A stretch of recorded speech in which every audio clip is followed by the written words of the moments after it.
Welcome to my channel স্পর্শ technology. আপনাদের এখন দেখাবো কিভাবে এমএস এক্সেল শিটে টেবিল তৈরি করবেন। তাহলে এবার চলুন স্ক্রিনে যাই। কিভাবে একটি নতুন এক্সেল শিট আনতে হয় অনেকে হয়তো জানেন না, তাই আমি শুরু থেকেই দেখাবো। যারা আমার চ্যানেলে নতুন তারা অবশ্যই চ্যানেলটি সাবস্ক্রাইব করবে, যাতে পরবর্তী নোটিফিকেশানগুলো সহজেই দেখতে পান। তাহলে শুরু করা যাক। প্রথমে আমরা মাউসের রাইট বাটন ক্লিক করব। এবার নিউ থেকে নিচে দেখুন এই যে মাইক্রোসফট এক্সেল ওয়ার্কশিট আছে, এখানে ক্লিক করতে হবে। ক্লিক করলে নতুন একটি ওয়ার্কশিট ওপেন হবে। এবার আমরা ফাইলটি ওপেন করি।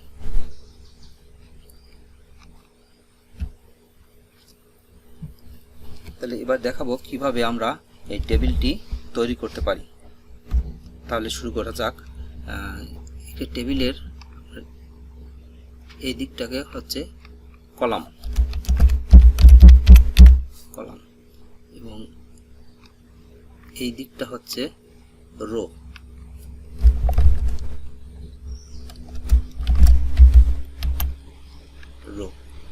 আর এটা হচ্ছে কলাম।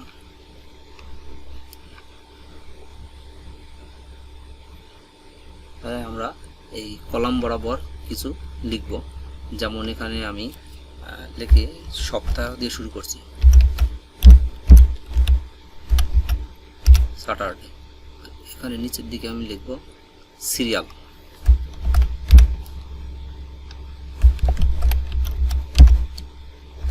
উইক।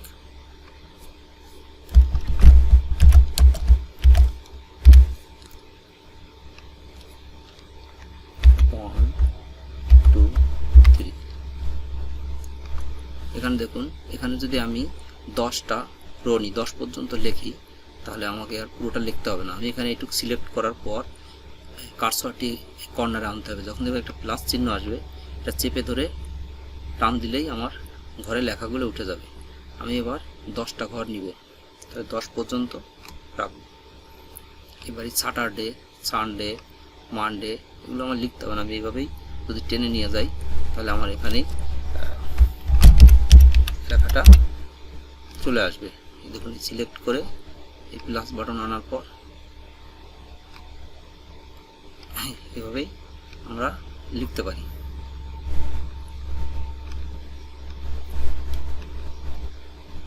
এবার এখানে মনে করেন আমাদের দৈনন্দিন খরচ বা যে কোনো কিছু আমরা লিখব।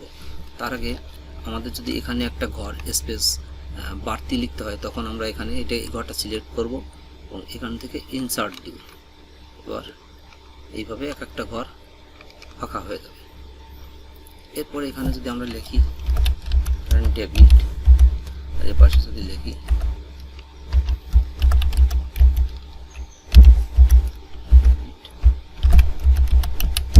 ক্রেডিট, এই ঘরটা যদি লিখি টোটাল।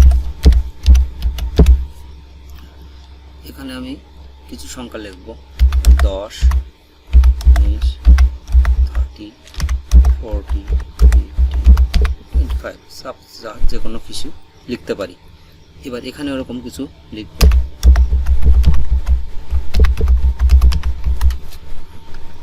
এখন এই ঘরগুলো অবশ্যই আমাদের যোগ করে টোটাল করে নামাইতে হবে। তাহলে দেখুন এবার কি করা যায়। এবার এখান থেকে আমরা মাউসের চেপে ধরে রাইট বাটনটা সিলেক্ট করব এই পর্যন্ত। এবার এখানে এই অটো সাম নামে একটা কলাম আছে, এখানে ক্লিক করব এবং অটোমেটিক যোগ হয়ে যাবে। এবার এখানেও সেম একইভাবে যোগ হয়ে গেছে। এবার এই করে যদি আমরা অন্য আরেকটা সংখ্যা লিখি, দেখুন রেজাল্ট অটোমেটিক যোগ হয়ে যাচ্ছে। এবারেও যদি লিখি, অটোমেটিক যোগ হয়ে যাচ্ছে। এখানে অন্যভাবেও লেখা যায়। এখানে এই ঘরটা যদি আমি এই ফর্মুলাটা লিখি, তাহলেও আমার এটা একই যোগ হয়ে যাবে।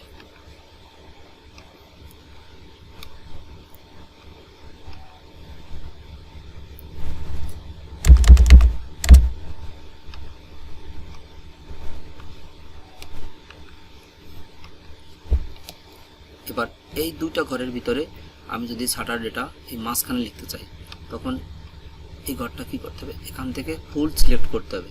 সিলেক্ট করে আমরা এখানে মার্জ অ্যান্ড সেন্টার দেব। ওই দুইটা মুছে একটা ঘর হয়ে যাবে, এই দুটো মুছে একটা ঘর হয়ে যাবে। এবং এই ঘরটা যদি আমি একটা কালার অথবা হাইলাইট করতে চাই, তখন এখানে চাপে হাইলাইট করা যাবে। এবং এই হাইলাইটের কালার যে কোনো কালার আমি দিতে পারি, সিলেক্ট করে এই কালারটা দিলাম। এদিকে যদি আমি সিলেক্ট করতে চাই, বা এই ঘরটা যদি আমি একটা কালার দিতে চাই, এই ঘরটা